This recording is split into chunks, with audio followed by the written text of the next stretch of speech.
বাংলাদেশ জামাতে ইসলামীর আমির ও জাতীয় সংসদের বিরোধী দলীয় নেতা ডাক্তার শফিকুর রহমান শনিবার সকালে রাজশাহী পৌঁছালে এ সময় তিনি বিশিষ্ট আলেম শেখ আব্দুর রাজ্জাক বিন ইউসুফ এবং প্রফেসর ডক্টর আসাদুল্লাহ আল গালিবের সাথে সৌজন্য সাক্ষাৎ করেন। এ সময় জামাত আমির এই দুই আলেমের পরিচালনাধীন শিক্ষা প্রতিষ্ঠান পরিদর্শন করেন এবং এসব প্রতিষ্ঠানের শিক্ষকবৃন্দ ও শিক্ষার্থীদের সঙ্গে কুশলাদি বিনিময় করেন।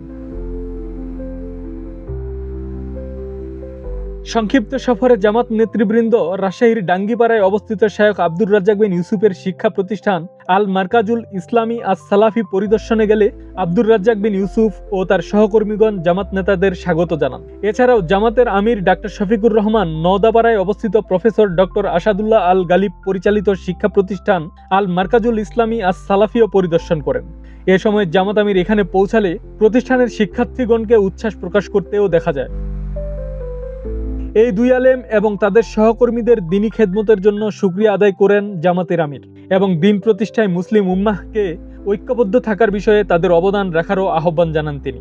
এর আগে জামাত আমির সহ অন্যান্য নেতারা বিমানযোগে হযরত শাহ মখদুম এয়ারপোর্টে এসে পৌঁছালে রাজশাহী অঞ্চলের জামাত নেতারা তাদেরকে স্বাগত জানান। আব্দুস সালাম, প্রজন্ম 24।